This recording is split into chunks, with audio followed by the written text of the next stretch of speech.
You're here for one reason, and one reason only, and that is how I grew my hair. I went from this to this in a matter of a year, and I believe November, December, January, February, March, April, 5 to 6 months. So I'm gonna tell you how I grew my hair. Now, wait, I'm doing all this extra talking and I haven't introduced myself. My name is Regina Ashley. My first name is actually Ashley, but I prefer to go by Regina. I like being called Gina. I like being called Gigi. I love when people make nicknames for me, so whatever you want to call me. I'm 24 years old, November 13. I am a Scorpio, if that matters. I've done 2 big chops. I cut my hair in May 2020 and grew it like 3 years, and then I got a silk press that damaged my hair, so I cut it again. We're back. We're here. We're alive. We're blessed. We're well. We're well fed. We're healthy. We're thriving. Anyways, yeah, I think that's about it because I can go on and on about myself. Maybe I'll just do like a all about me video. But let's get into the meat and potatoes of today. I'm gonna start this off with the most important thing. At first, I was thinking about like, we'll go from like least important to most important. But no, we're just diving in. You're jumping in, okay? You're jumping in. You're jumping in. The most important thing that I did throughout this second journey of my big chop, because my first big chop journey was very experimental. I didn't really know what I was doing. I was trying different stuff. The tips I would have gave you on my first big chop journey is completely different now. Everything that I said before, out the window. The number one most important thing that I did to grow my hair is protective styles. But here's the thing that I know is gonna ruffle y'all feathers. The protective style is not braids, it's not cornrows, it's not wigs, and wigs is just basically cornrows because you just braid your hair underneath. It is not any of those. The only protective style that is going to ensure that your hair grows healthy and moisturized is twists or an afro. This, I might even throw that in here. There is a little bit of tension, but I already showed you guys on Instagram if you haven't seen that video already.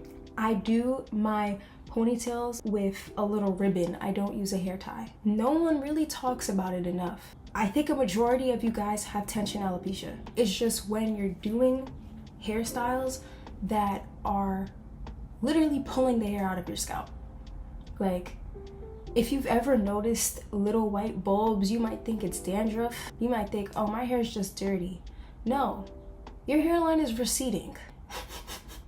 If you are the person who is doing cornrows and stitch braids back to back every 2 weeks, I hate to break it to you, you are balding yourself.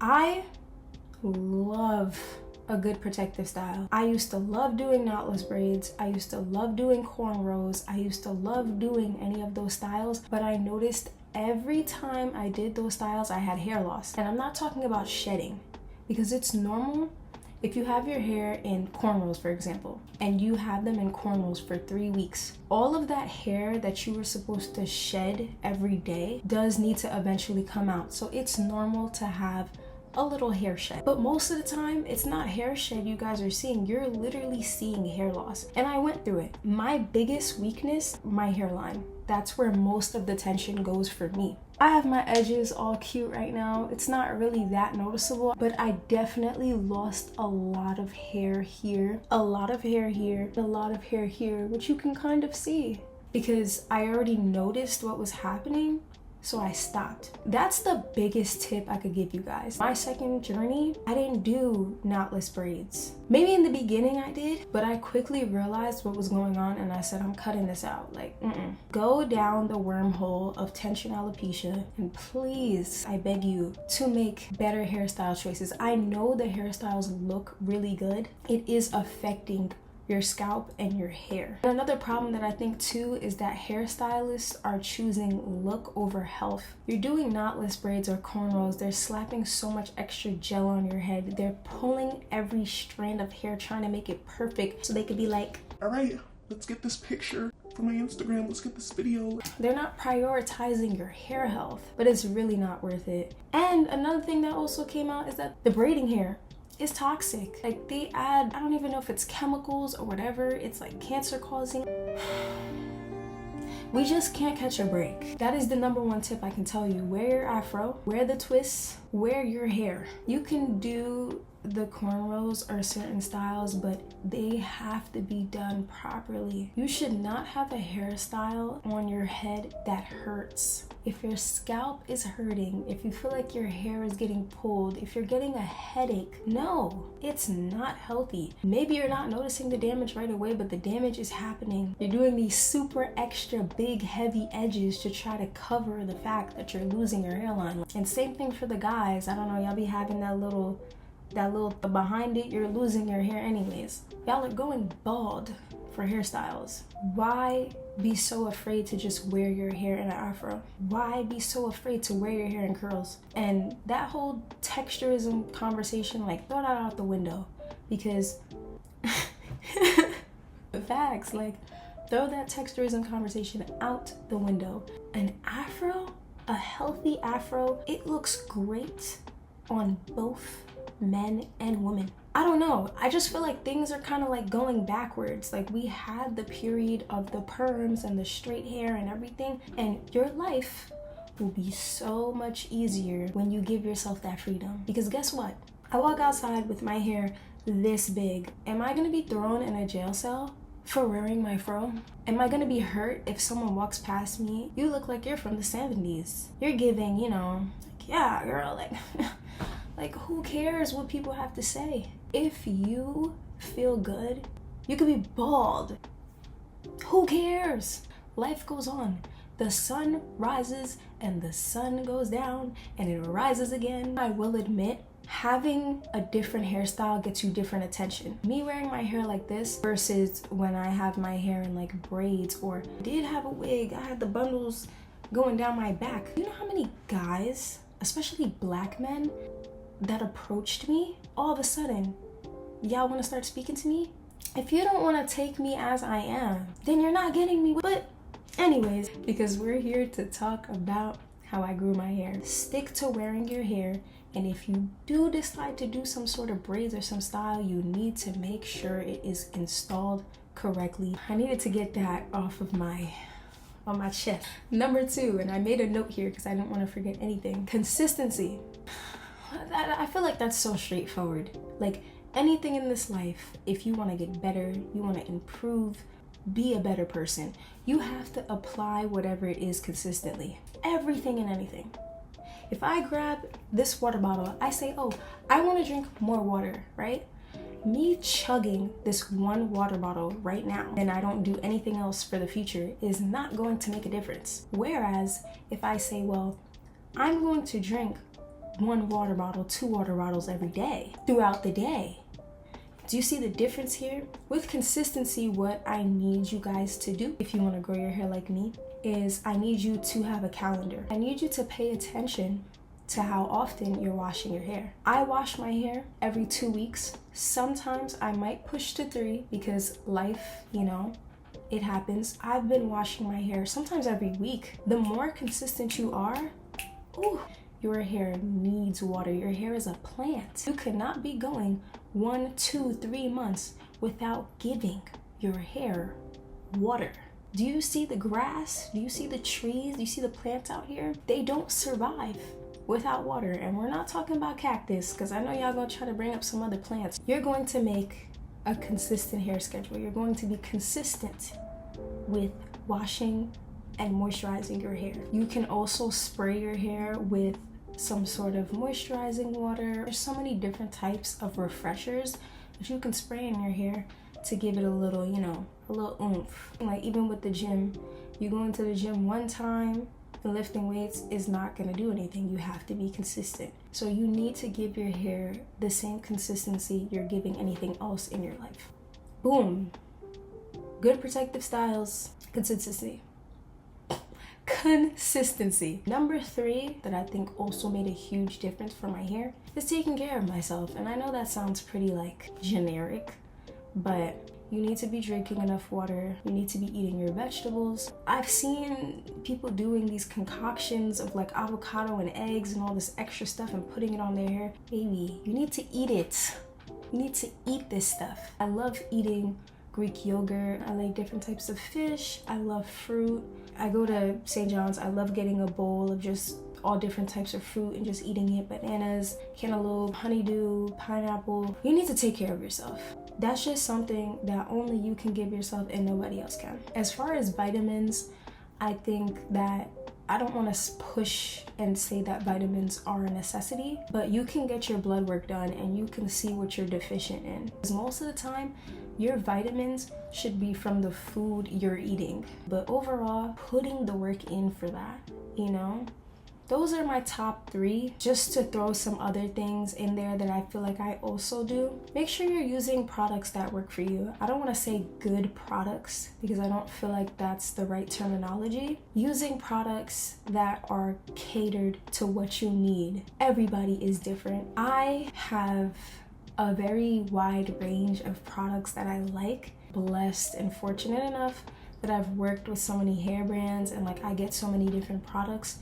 There is so many great products. I don't want to give you one specific one because there are so many good ones. Each and every product has its different job. Talk about even just in terms of mousse. There's not a one size fits all. There's mousse that's light. There's mousse that's for nourishing braids and styles. There's mousse that's for styling. There's mousse that smells really, really good. Don't be afraid to try something new. Don't be afraid to spend that money. Blessed, I'm really fortunate, thank you God. I don't really spend too much money on hair products. You don't need a lot of hair products. You don't need a lot. You just need shampoo, conditioner, hair mask, a leave-in, a cream, and then maybe a mousse or a spritz. Like you don't need no more than 10 products. You don't need no more than 10 products. And honestly, you could probably have less. But I'm just saying in terms of myself, I probably could survive off of 10 hair products. And that's a good video that I think I'll do soon. Really, you really want to up the game. Hair treatments. Hair treatments, you know, stuff that has that extra boost. I don't want to name anything because I don't want this video to become like sponsored or for some hair brand to be like, oh my gosh, like she shouted us out. But there's plenty of really great hair treatments on the market. Will help with giving your hair that extra boost that it needs. I also don't like leaving my hair wet. Leaving your hair wet overnight or leaving your hair wet consistently is not good. If you Google like what are the effects of like leaving my hair wet, plenty of information. Don't be afraid to Google something. I'd be so annoying with like my family and my friends. Like Google it. Oh, you don't know this? Google it. No magical growth serum is gonna grow your hair, especially in my direct messages, and y'all are like, I know you have a secret. I know there's some sort of oil or something. There is not. And I'm not saying not to use oils or not to use like a growth serum. You drowning your hair, drowning your scalp in oil is not gonna make your hair grow overnight. That's not how it works. Your hair has a certain amount of inches that it grows per month. So as long as you're doing the right things, that growth is gonna come. That's why I love making the whole plant analogy or like a garden. I did gardening with my dad. We grew strawberries, we grew like cucumbers, hot peppers, tomatoes, like it was so fun. But I really was able to connect that with my hair, making sure that the soil is clean. That's just like your scalp. That's your base. Picture like, not in a negative way, but picture like your scalp is like the dirt. Then your hair is the plant that's in the dirt, your scalp. Giving it the sunshine, making sure inside out you're doing all the right things. Your plant's gonna grow. Hair growth is not that complicated, and I feel like it's unfortunate that throughout time it became such a complicated thing. It's not that complicated. Heat styling your hair, that's another thing. Now, here's one thing I will say. If you are using heat the right way, like blow drying on low, or you're using a Rev Air, or you're going to a hairstylist that knows what they're doing, you can grow hair down to your back with heat. Are you going to have curls? You probably will not have the healthiest curls, but if your focus is length, you can get that. Be careful with the heat. Be careful with the hairstyles. I hope you guys enjoy this yap session. I was thinking like, oh, I want this type of YouTube video. I want to do this. I want to do that. And it's April of 2025, and I have yet to post a single video on my YouTube because I feel like I'm making it so complicated. Maybe I don't have the special effects and I just spilled everything.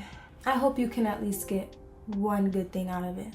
At least now that I know this is out, I can have something to point you guys towards, because I probably get a comment about a YouTube video at least once a week, maybe more. And I feel bad. I feel like I need to do more as well, but I don't. I can just make a video that's simple as this.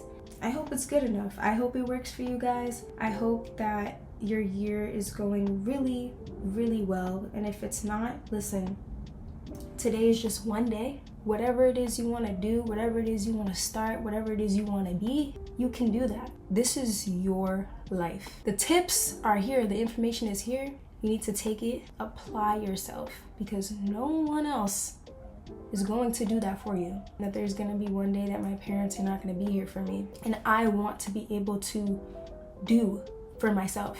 So I'm really trying to be independent. I have so many goals. I have so many things I want to do on a checklist on my computer right now. I think God determines, when it's the right time for something. I think that everything that I needed happened at the right time. He's always on time.